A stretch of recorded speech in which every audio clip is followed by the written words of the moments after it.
Emmys and spikes, we must all arrive at the win condition.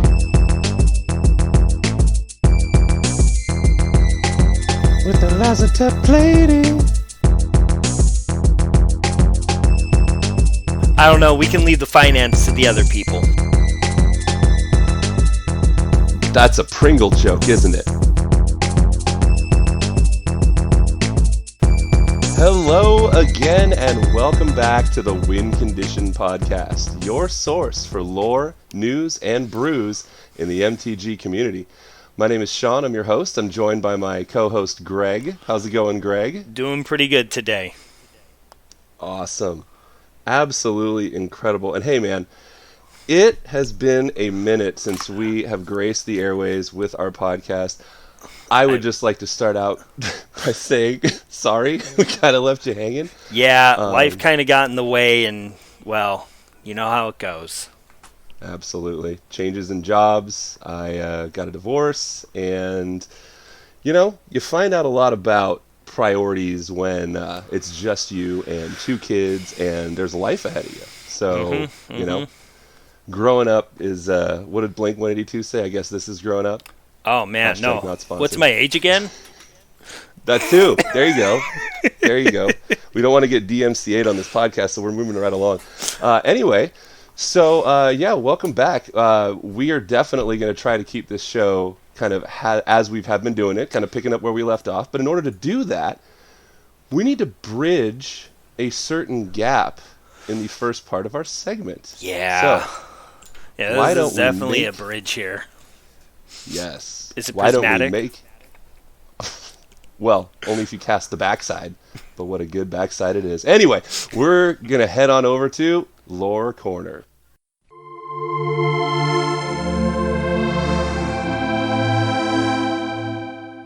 Yes, indeed we are. And, well, as we left off, we were out of Ixalan, we were still getting the web stories, and we moved to Dominaria, where we were getting web stories. We got to see Teferi join up the Oath of the Gatewatch, and Karn is kind of joined along, but he hasn't joined the Oath yet. Right. From there, we had the Weatherlight, the destruction of what was going on there, the last of the demons, how Nicol Bolas absconded with Liliana at the very end, saying, well, their contracts are null, but mine isn't. What a twist. It really was. So right after that, there was a bunch of other like little stories here and there. There was something with Davriel. That story was so good. Like, up until that point, I must say, the storyline for MTG was out of control amazing. It really was. And I think they kind of lost us in Throne. But before we got to Throne, we went back to Ravnica, which is where Jace and Liliana were no longer knowing each other from Ixalan, but still kind of working together. And it's a culmination of war has come to Ravnica, and we need to deal with Nicol Bolas. We come to find the fruition in Nicol Bolas' story arc, which was the Immortals, which he was planning to use to de-spark all the Planeswalkers and trap them on Ravnica. With the Lazatep plating. Right. And then what ended up happening there is that Gideon took the Black Blade and tried to kill Nicol Bolas riding atop Rakdos, only to be swatted down. An amazing sight to be seen right there. Gideon atop Rakdos. Like, wow. That's just Mardu at its finest. Talk about riding a centaur and feeling bad about it. Right. And just for the record, we did have we did have a casualty. We lost Dak Faden, unfortunately. Yes. And Domri lost too. True. Only to have essentially Nicol Bolas to fight against Liliana and ultimately try to kill her. Gideon sacrificing himself to save Liliana. Liliana turns Oketra's immortal self and Bantu's immortalized self to de-spark Nicol Bolas as he was going back to his meditation realm where his brother Ugin joined him. Yeah, that was a big one. That was like a huge surprise there, huge change. And Nicol Bolas is now sealed in his meditation realm to die eventually. Yeah. Yeah. And so that leads us through War of the Spark. And then we go to this fancy little plane called Eldraine. And aside from the gingerbread intro video we got, the plane had quite a bit of fun stuff to offer. And some band stuff for sure. I was going to say, you don't like playing with powerful cards, you say? Fine. But for a minute, here's some stuff that's totally busted. Yeah. Here's Tolarian Academy. Here's Dark Steel with, oh my gosh, what was Affinity? Oh, but Jesus. anyway, sometimes you push the power level and stuff gets banned. Got it. Yeah, that's for sure. That is really for sure. So, in Throne of Eldraine, the story going on there is that the Kenrith family, which we knew Will and Rowan from Battle Bond, their father had been turned into an elk. And Garuk had learned of this plane because of the wishes that can be cast there and what could save him from his curse. From the Chain Veil all those years ago. Which, I can't even think of how long ago that was. It's what? 7, 8 years maybe? Can't believe it. Yeah. So, he gets his curse removed. He becomes Garuk Returned, which we get in the story spotlight card, Return to the Wild Speaker.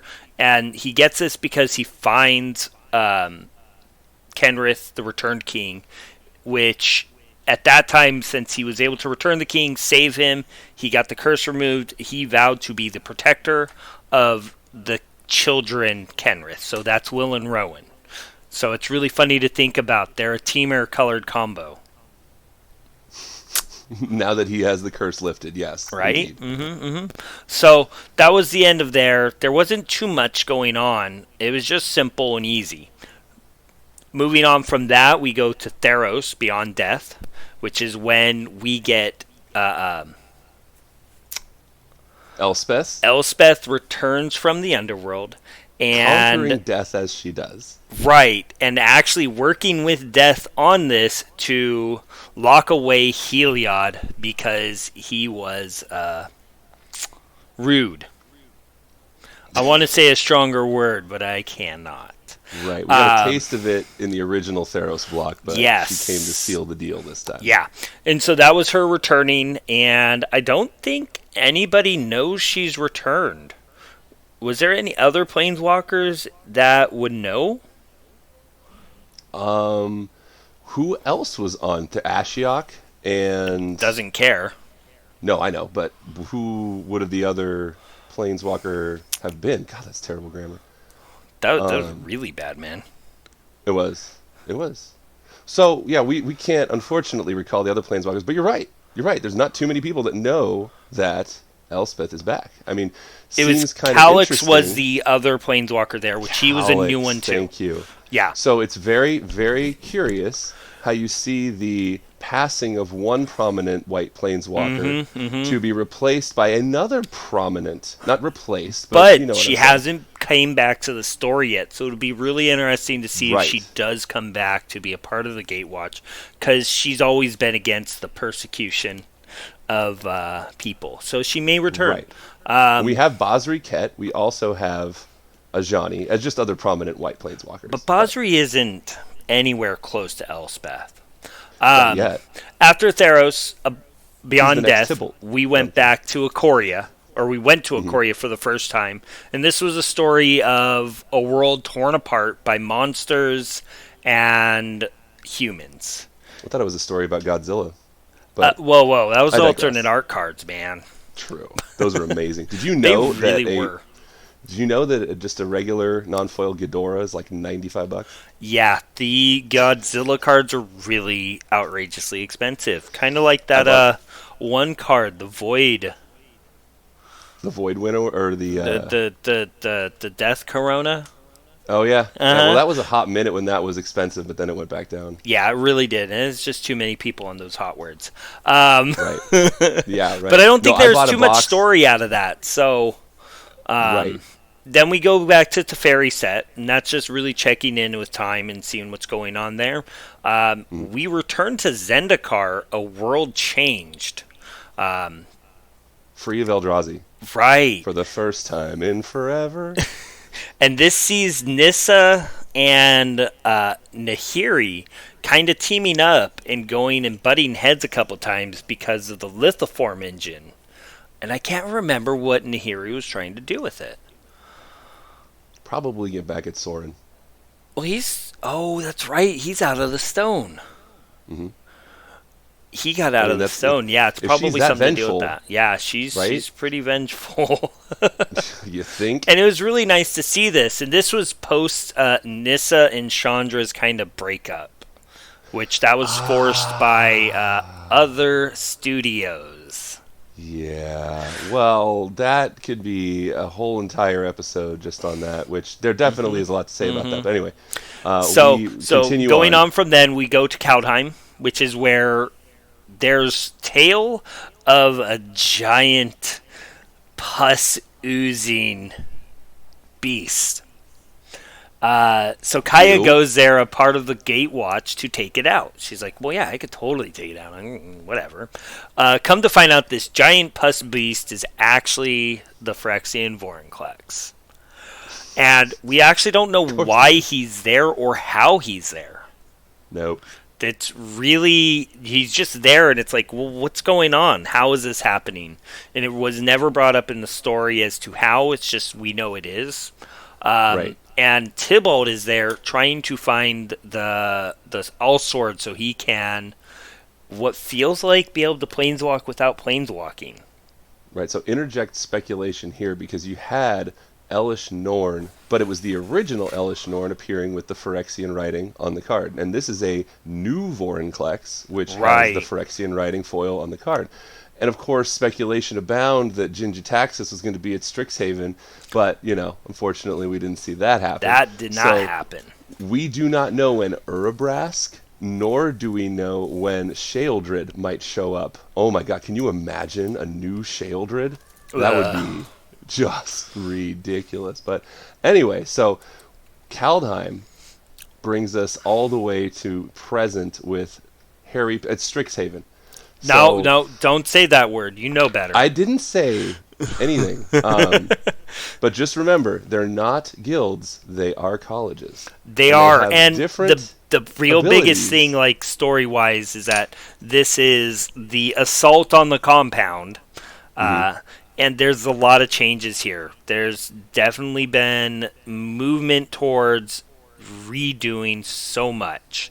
Right. And it's really nice to see Magic kind of making a difference on where they've been going for so long and how they're turning it topsy-turvy. So what we know of the story so far is that Professor Onyx, a.k.a. Liliana, is an alumni of Witherbloom, and she has returned to teach there at the Strixhaven colleges. And she is very much trying to deal with her past of how Gideon sacrificed his life for her. And it's really messing with her a lot. She gives some sound advice to the Kenrith twins about dealing with this new invasion coming across and trying to take out everything. Which is kind of interesting, honestly. So with that going on, there's just a bunch, there's so much. And it's really interesting because it's a new bad guy. Like, it's not the Phyrexians, it's not the Eldrazi, it's not anything else. It's nothing we've seen before. So it's an all new bad guy, the Auric. Trying to take over Strixhaven, the school of all magic, where all spells are known. Whether it's Mizzix's Mastery, to Wrath of God, Brainstorm, and even things like Tezzeret's Gambit. I think that's very, very, very cool how they got those mystical archives going at the School of Strixhaven, because as I was opening, I bought 5 pre-release kits and I was opening them up, and I found all these mystical archives. Every one I looked at, I was like, well, there's a staple. Well, there's a staple. Well, there's a staple. And it just so flavorly fits within the realm of Strixhaven that, you know, you're opening up like a growth spiral. Like, who wouldn't play that? A shock. Like, everybody knows shock. Like, come on. Or So- lightning bolt. Putrefying, Lightning yeah, there's bolt. some really good cards there. So with Right. that, we're going to start reading into the story more, so when we come back to you guys here soon, we will be talking more about the story, and we will be more up to date. Sadly, there's been a lot of life going on in, well, You can say that again. unprecedented times, as they say. I'm just waiting for my kids to blow into the room right now and just start messing up the recording. But, You know, they're also- going to. They definitely will. I can tell you what. But one of the things that you noticed about the podcast in our later episodes was that with the removal of the story and in absence of the story, we would do a lot of the deep dives on individual characters. And we still want to do that. But at the moment, everything is fresh. The storyline is still very interesting. And we want to get all that back in here, bring that to you guys, and have some fun doing it. So that was a very nice synopsis, Greg. I basically was just your hype man through that whole. Hey, I entire like thing and it. didn't I say like anything. it. It's good. It's good. Yeah. No, it shows how knowledgeable you are of the Magic the Gathering lore. So Well, I mean, kudos. I've spent way too much money this past year. Oh, well, that's a whole nother issue, which we will discuss in our brand new segment, MTG Finance. No, I'm just kidding. Not quite. I don't know. We can but- leave the finance to the other people. Right? You get plenty of podcasts for that. We may drop the occasional nugget here and there, as we may exemplify a little bit later on in the episode. But there will be time for that. But in the meantime, why don't we head over to our news segment?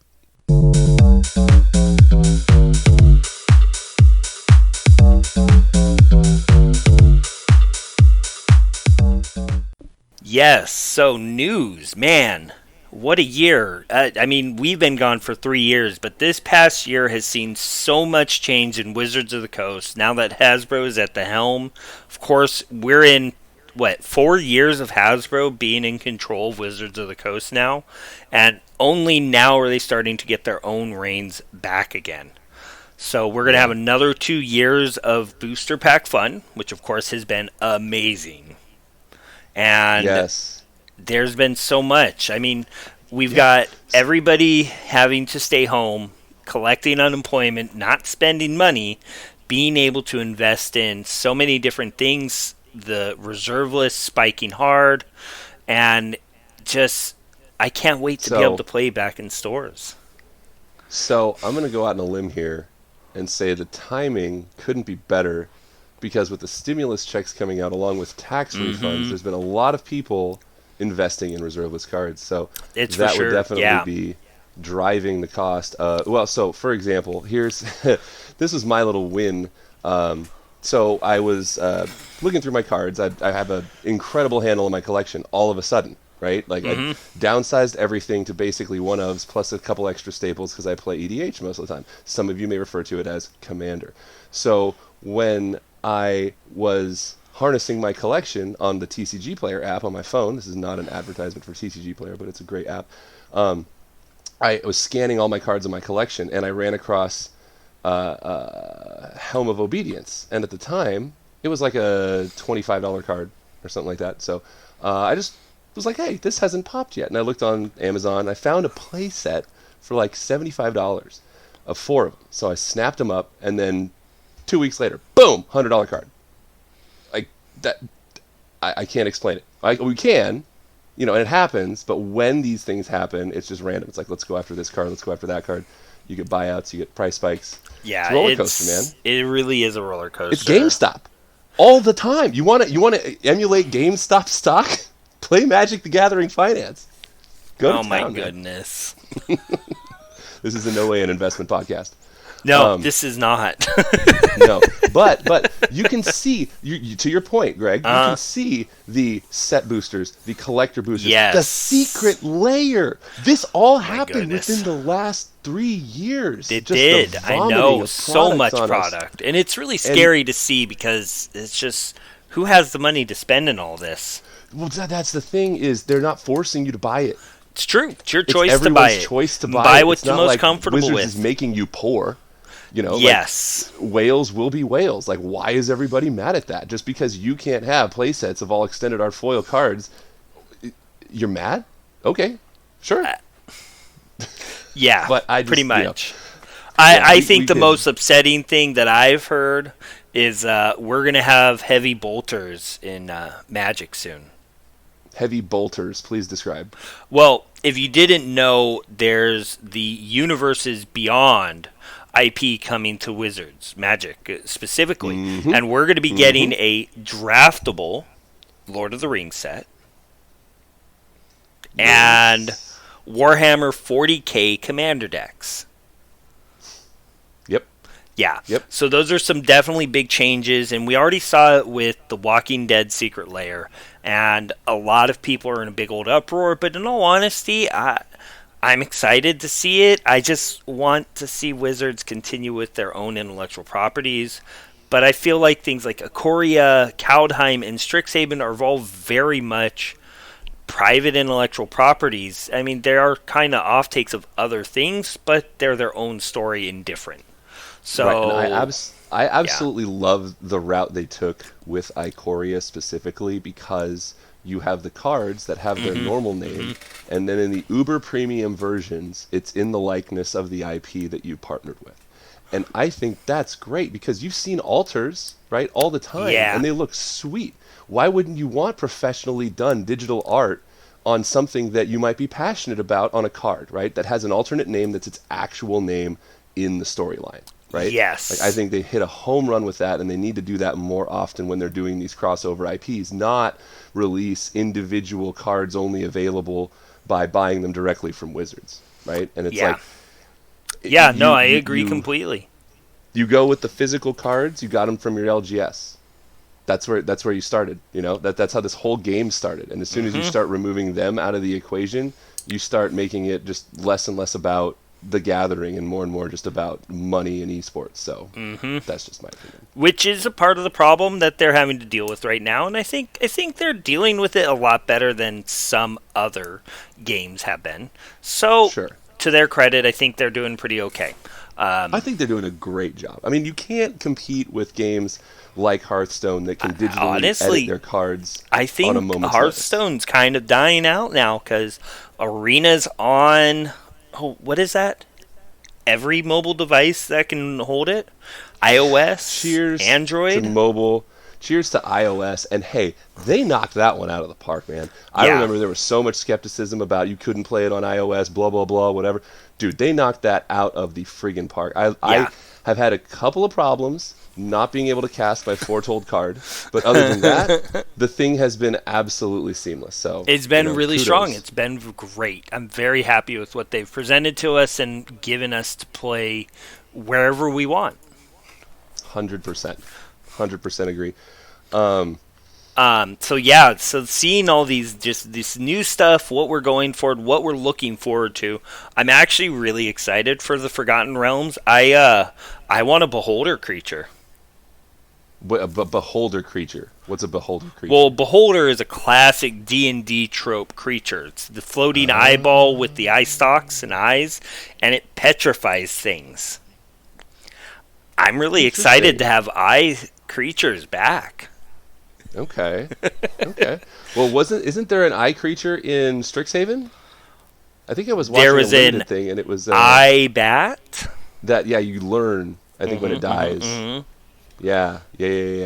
I've got like 3 draft tokens on Arena. I need to start getting into Strixhaven. You might have to. You might have to. And I, by gosh, it's really nice to see how they changed the 2 color combinations in Strixhaven kind of on their head and went to the other side of where they normally are. So your black-green deck, which is usually focused around sacrifice and graveyard recursion, is now about life gain. yeah. And Which how is- about which is great. your red-white decks, which were focused on Attacking. aggressively, are now focused on instants and sorceries matter.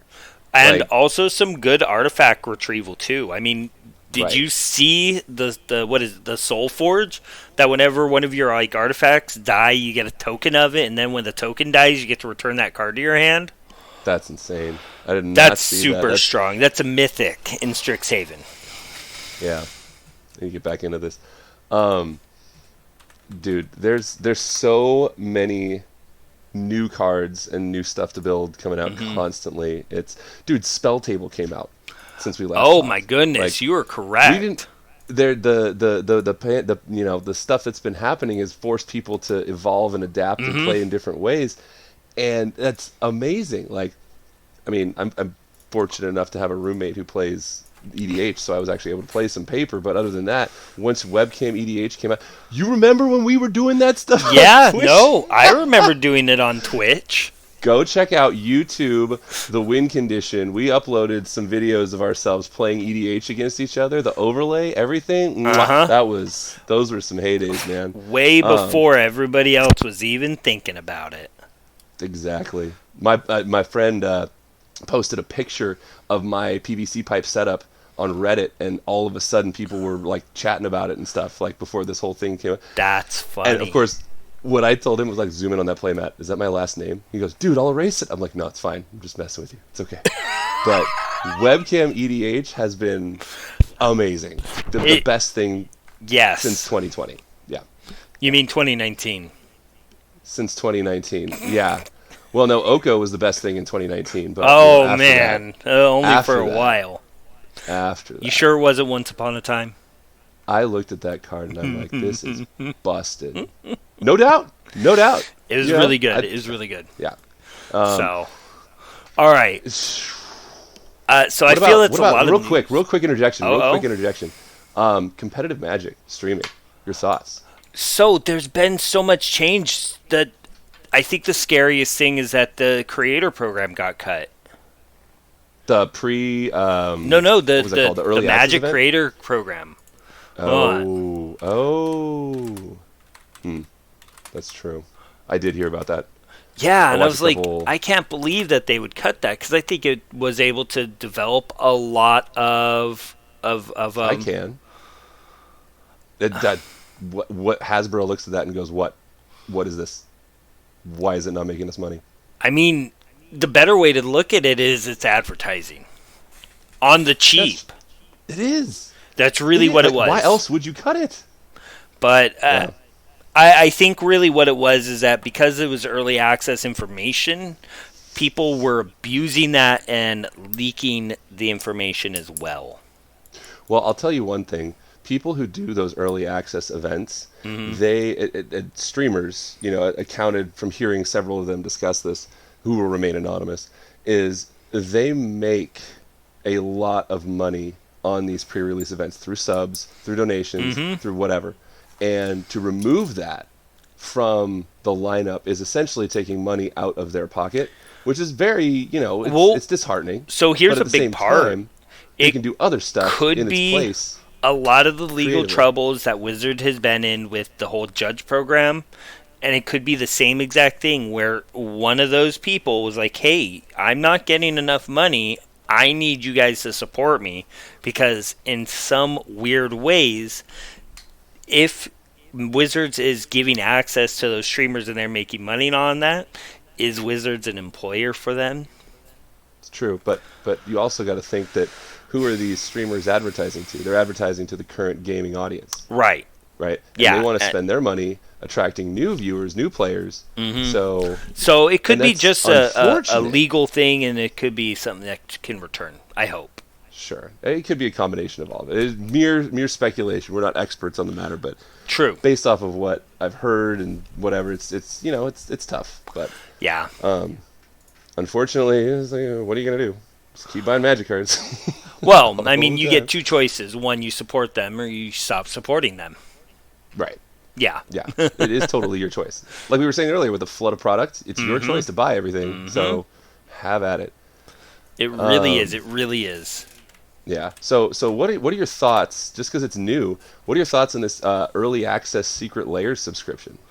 I mean, last time we talked, I think Secret Layer was on the cusp of releasing last time we had a podcast.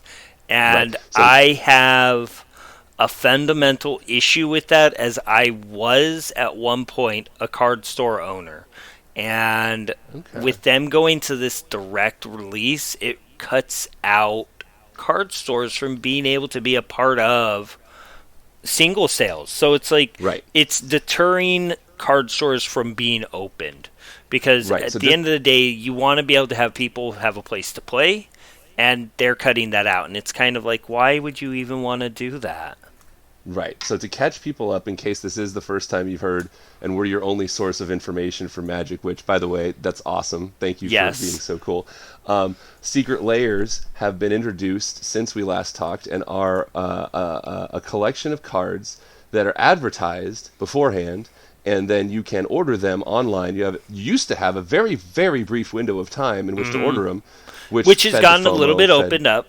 Right. Yeah. And now you can buy them when they release, and you have a certain time window to do it. But it's still Wizards selling cards directly in a premium form, but they're already printed cards for the most part to consumers, and Yep. there's mixed feelings about that.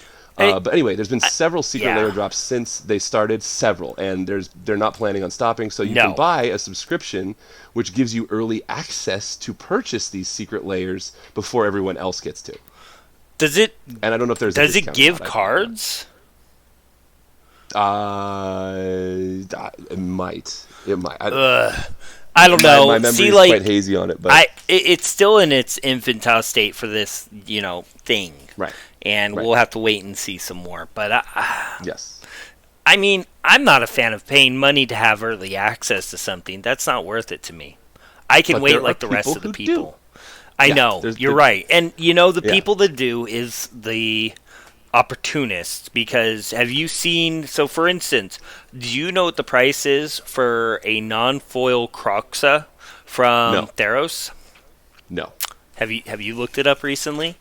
No. Okay, so I'm going to pull this up real quick because Okay. I'm in front of my computer and I can look it up. But do you Nice. want to give me a guess on A guess as to Croxa? what a non-foil Croxa is. Uh-huh. I'm going to guess. $30. You are very correct. Wow!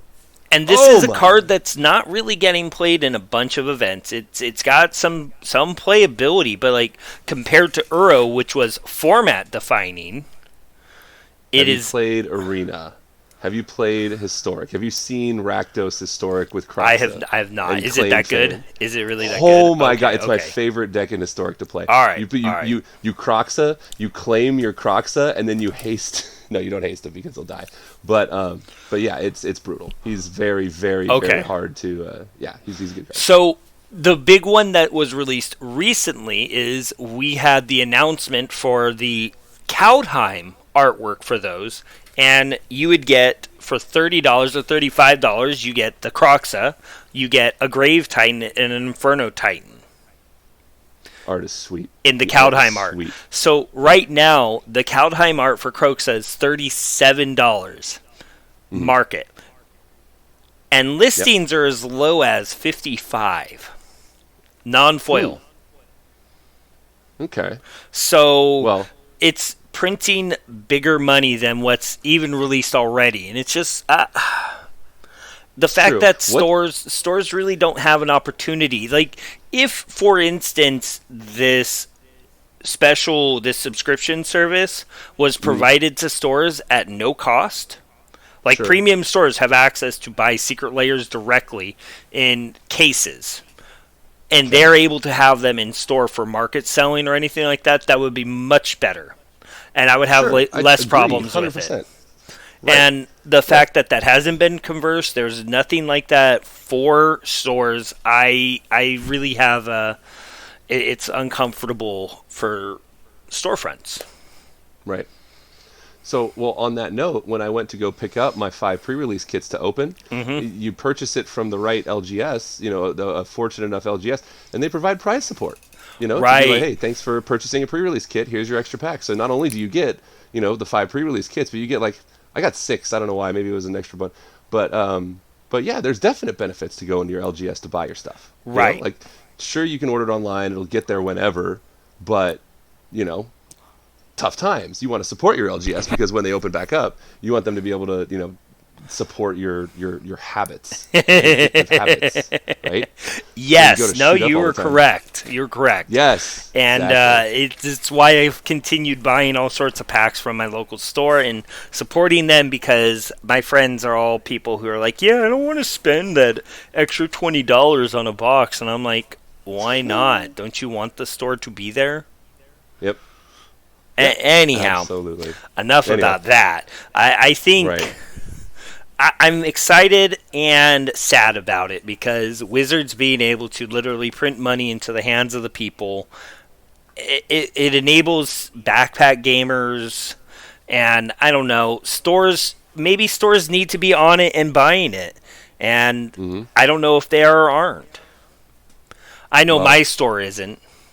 Is any of your Yeah. stores in your area buying up the secret layers so they can have them as singles or sell them off as a set? Not that I know of. I think one store just has some of the previous boxed product. I mean, none of them were like the Walking Dead or Right. or the Fetchlands or any of that stuff. Probably some of the lesser. Well, the lower end Fetchlands, popular ones. was a release to stores, That's true. That's and true. But I the was saying, Ultimate like, Series 2 fell really flat. yeah, So I like it, but I'm like, eh. that's a Pringle joke, isn't it? No, I'm What? No. kidding. No, I heard that some of the secret layers, like the Fetchlands, was there foil ones? One of the foils, like the There was Pringles, the foil curling. premiums. Oh my gosh, the curling and foils so bad is Yeah. ludicrous. I am happy to see etched foils making a return after Commander. Yep. Yeah. Yep, dude. This is how we're gonna do it. We're condensing all these things that happened in the last 3 years into like one of our segments. This is fantastic. I know. There's so much. There really is so much. There is. I mean, oh god, they came out with the Magic Legends. We won't talk about that right now. But there's did you see the this year's promotional cards for Wizard employees? no Collect no, I a did goal. not. What is it? There's collect a goal. Oh man, I gotta find these for you and no. pull them up. Okay. All right. Well, that's gonna wrap it up for our news and current events segment. And while Greg looks that up, Oh, the next segment. yes, Champions of Archery. You could put a legendary creature card from your hand into the command zone. It now becomes your commander. What? What? I will find this for you and send it to you. Holy cow. Okay. All right. That's interesting. That sounds good. So we wanted to take our third section. We haven't really been doing too much competitive brewing on Arena. I mean, we build EDH decks. That's kind of what we do. But one of the most interesting things that we wanted to bring to light is you can't say words in the English language without saying magic cards, I found. Yeah.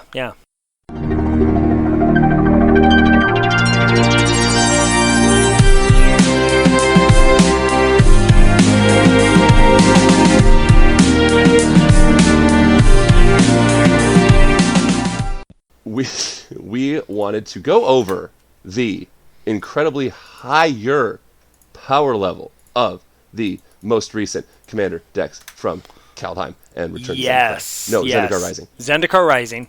And how good these are for new players. Because my Yes. goodness, has Wizards upped their game on these for casual and just playability. It's actually gotten to the point where I've been using them very well with friends to teach them how to play Magic. In a Commander deck. Let it be Exactly. noted. Commander deck. Exactly. Yes. No, it's Many- it's really good.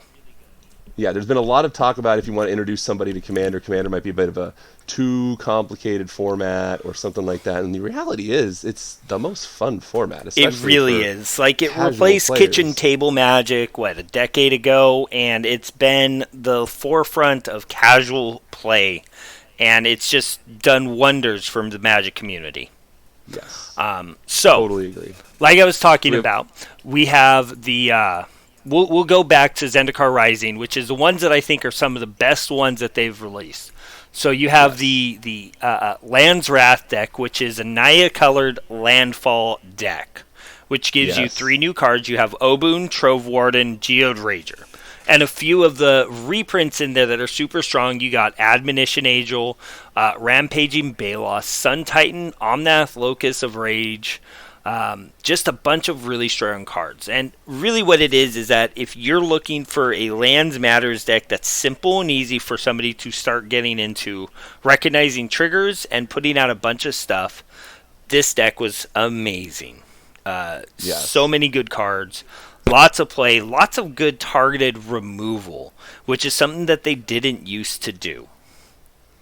And just a lot of great recursion. I mean, heck, even Zendikar's Royal is an amazing little uncommon for an enchantment, and it does so much. Yeah, and I mean, if you want to look at this Naya deck, you look at its instant, suite here, and they've got some pretty good removal in here, for a Naya deck with Sylvan Reclamation. You've got Struggle to Survive. You've got Naya the third mode on Naya Charm is deceptively good, where it just tap all creatures target player controls. Then you get in there and you just end them, because Oboon's ability after... Did you build an Oboon deck by any chance? I left it stock. Okay.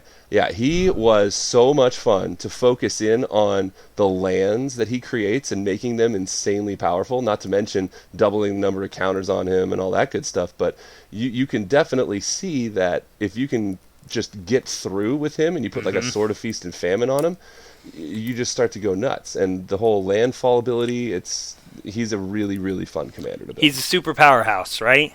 So Yes. the other deck in there was Black-Blue Rogues, which Yes. was an amazing deck build. Like, it is so good, and there's only a few cards that you really need to add into that deck to make it even better. And it Absolutely. was so good. So it's just like, I know I'm really behind the times here, and we're talking about stuff that released a couple years back. I'm sorry, we haven't been here, right? Yeah. But it's important to be able to have that support for these cards, because it needs to be there. You need to have commander decks that have coherency for play. And Yes. these decks had in extra cards, a couple of them here and there that were just really strong. Now, Right. I love the cards like Notion Thief aren't really that expensive, but are super powerful. Great. they included are and stuff. amazing. Yeah. Amazing. There's like very few cards better. Yeah, you get a Black Blade Reforged. You get Silumgar's Command. If you haven't cast a Silumgar's Command for value, like you can either counter a non-creature spell, return target permanent to its owner's hand, target creature gets -3/-3, and destroy target planeswalker. These are powerful cards. And They really are. The card that I wish it came with, though, would definitely be a Torment of Hailfire, because that card doesn't. needs to be reprinted. It does. I noticed So that card bad. was really climbing up in cost all of a sudden. It is very high up now. Dude, how about that Stolen Identity? How much fun is Stolen Identity to It's cast? so good. Create It's so the good. token and cipher. Oof.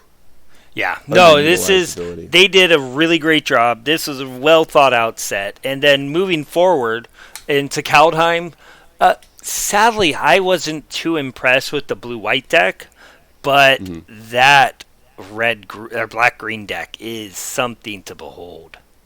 Oh my gosh. The elf Yeah, deck gives you everything you need to start playing Commander Elves, which Well, let's is just- so much fun.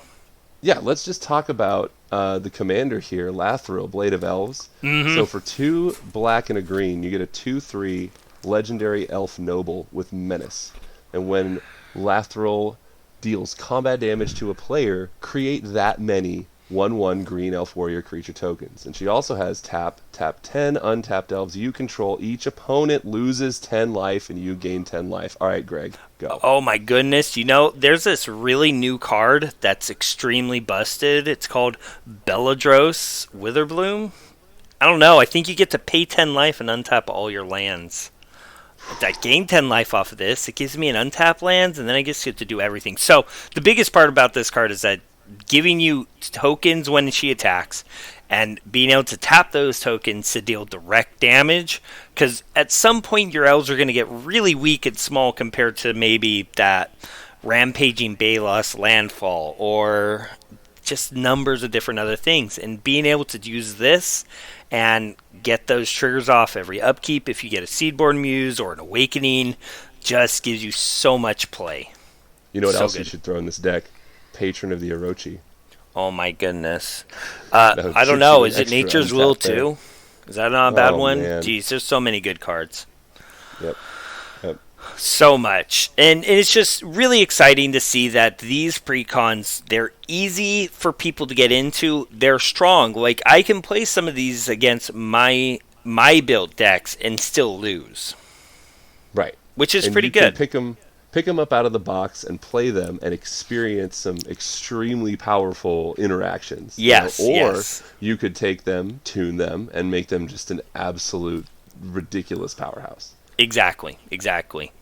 And then, of course, now we get Commander 2021, which, have you looked at any of these Commander deck lists?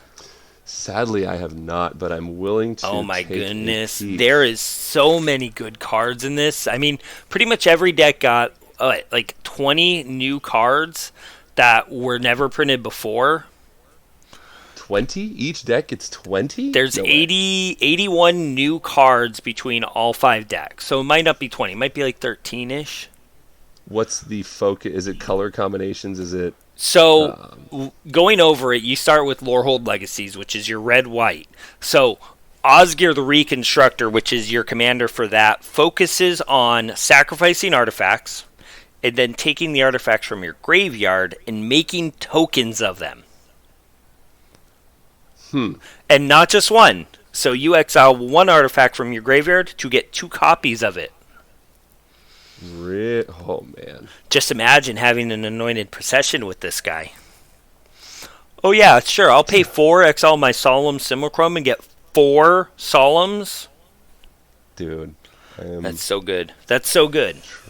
Where can I go to find these deck lists? I'm looking right now. I emailed them, Yeah, or I there's a messaged deck it to list. you on Discord. I got it. It's here. Commander I got it. 2021 deck lists. Okay. Oh, you're talking about Osgir. Oh, okay. Here we go. Yeah. And then you get Oh, yeah. Triplicate Titan, which is only in here. Which is a beautiful card. Seen that one? Yes. Other big ones in that deck. Personally, one of my favorites is over here in the artifacts. It's Cursed Mirror. 2 generic and a red artifact. When it enters the battlefield, you may have it become a copy of any creature on the battlefield until end of turn, except it has haste. I love this card too, and the fact that it was a 3 mana artifact that you could tap to add a red already got my attention. And then when it enters, that's just And icing on then the cake. the other big card in artifacts, just normal artifacts. Have you read Archaeomancer's map yet?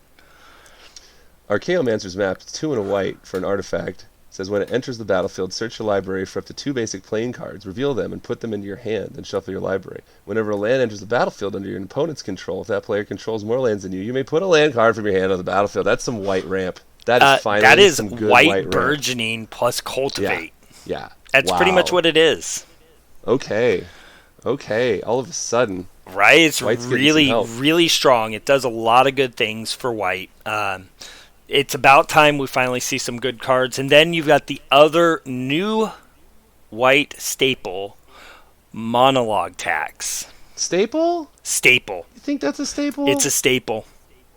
Think of it this Okay. way. If you have a Monologue Tax and all of your opponents play 2 spells, you enter the turn with 3 new mana. You literally got 3 Lotus Petals during the round.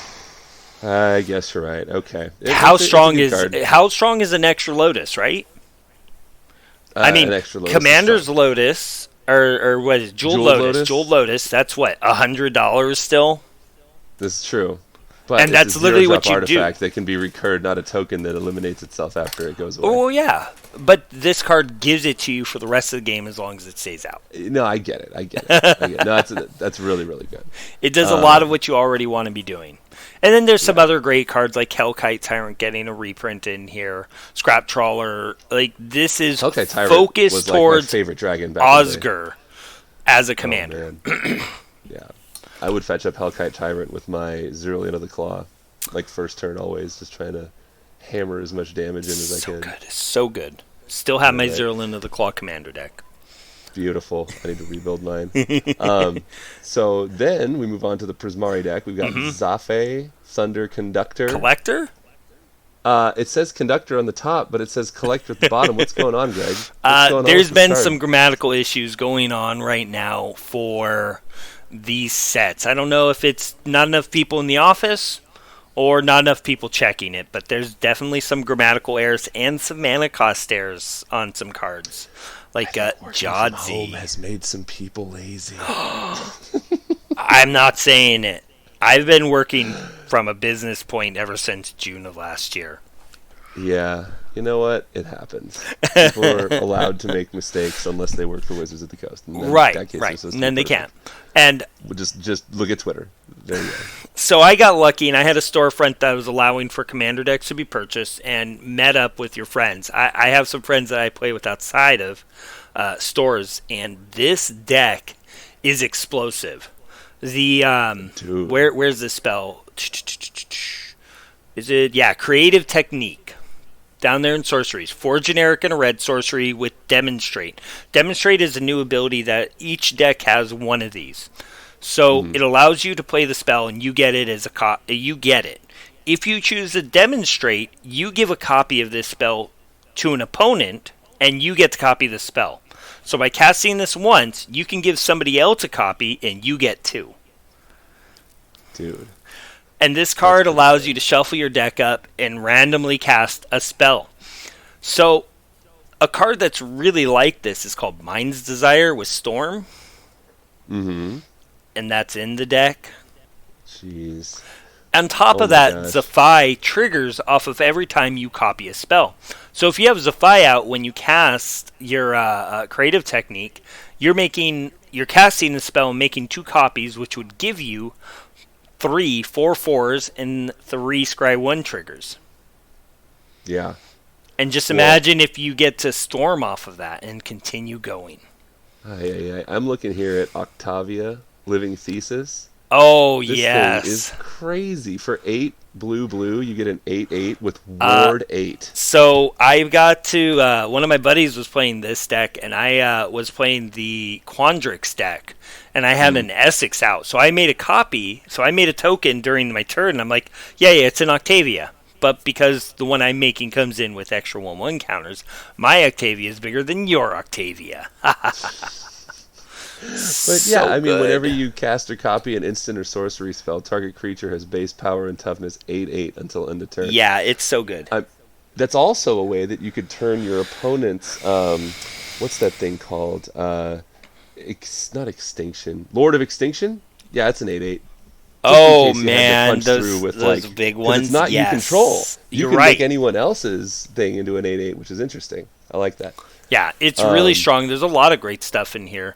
Dude, I also like, real quick, Inferno Project for 6 Yes. and a red, 0/0 elemental with trample, and it has X +1/+1 counters, where X is the total mana value of instants and sorcery cards in your graveyard. So if you've got big instants and sorceries, this thing can get humongous. Now, did you see or read Surge to Victory? I'm looking for it. So it's down in Okay. sorceries. So Surge Got to it. Victory is, I think, my pet card for this set. I am very happy for it because 6 mana is a lot to spend, but you get to exile an instant or sorcery from your graveyard. You know, like Reforge the Soul. Mm-hmm. And what it says is target creature gets +X+0. Rex is the exiled spells CMC. Oh. So you could even remove something like Commit to Memory and give everything +10.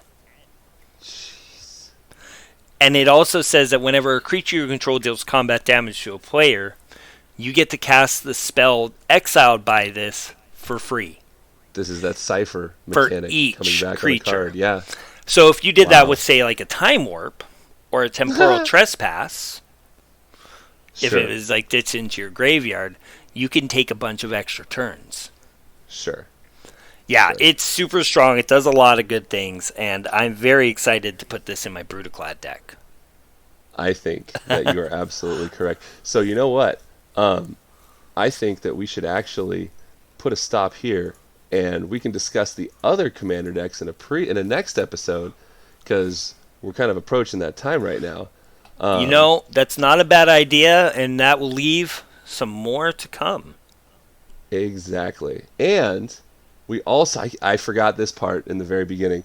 We also wanted to let you know that our show is sponsored by Flipside Gaming. Go to flipsidegaming.com, where you can order any Magic product, sealed or singles, and use the promo code WINCONDITION, and you will save yourself 10% off your purchase and support the podcast. I got a lovely notice that we got a little bit of kickback from Flipside Gaming on PayPal, and it really, really kind of got me going and wanting to come back at this and bring the podcast back to everybody. And now that we actually have to pay for hosting, we're going to actually put the money back into the podcast. We want to do streaming. We want to do, deck techs. We want to do videos. We want to do all that kind of fun stuff. So, and you guys and girls and everyone out there want to make this possible. So thank you very much for your support. We really, really, really do appreciate it. Sorry it took us so long to get back there. And we will try to bring it back, bring you some consistent content, because we love doing this so much, and there's so much fun stuff to talk about in the world of Magic the Gathering. There really is. So, Sean, where can they find you? Oh, so you can find me at MTG_Sean on Twitter. I think that's pretty much the only thing. I'm on Instagram. I don't even know. Beta Sean on Instagram. I haven't even said that before. Forget that. We'll cut that out. Greg, where can they find you? I'm also on Twitter, and I'm there under Noob Slasher 2003. Wonderful. And you can check out our YouTube page where we will be posting this. We're going to try to get the hosting going again. But again, thank you so much, everybody, for listening. And we will talk to you next time. Have a good night, guys.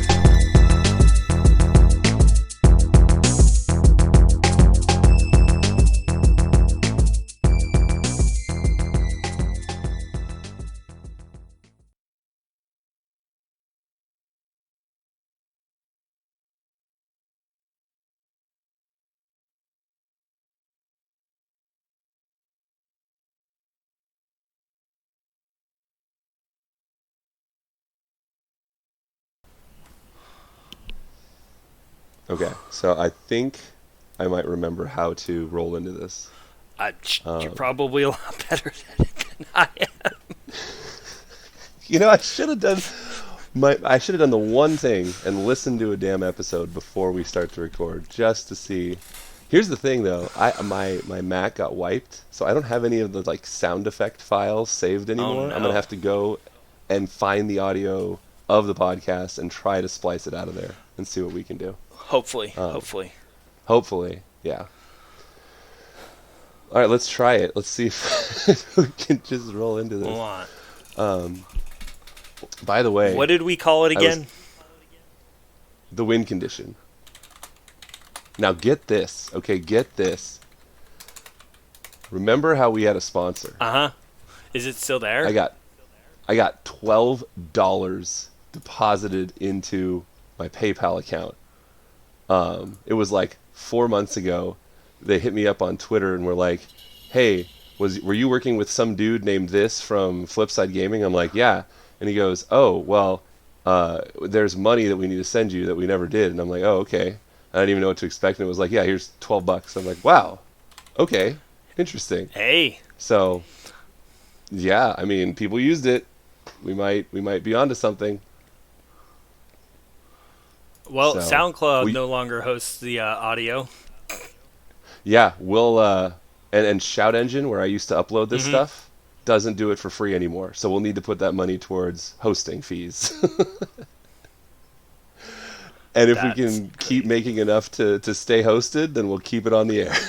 Come on. We put it on YouTube, too. We did. That's totally free. Totally free. And now that I'm streaming a lot more, I would love it if we got an audience that would want to tune in and watch streams of anything, standard, historic, brawl, whatever. So, are you familiar with Covert Go Blue? No. Okay. He reminds me of you. Oh, okay. Yeah, he takes pleasure in being like an evil control mage. I'm not an evil control mage. Okay, Nekusar. Make us all think that.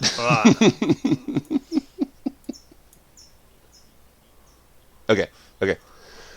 So real quick to brief lore, we're gonna take you through where we left off Yep. up till now. Yeah. That's it. Yeah. Right. Okay. News. We're gonna talk about. You can choose a couple topics, and we'll take it to 10 minutes of each segment, or not 10 minutes, 20 minutes, whatever, until we run out of stuff to talk about, Okay. or because there's plenty to talk about, right? And then for the third segment, you wanted to talk about the commander decks from the recent sets. Correct. Perfect. So, it was Welcome to the Win Condition, your source for... That's right.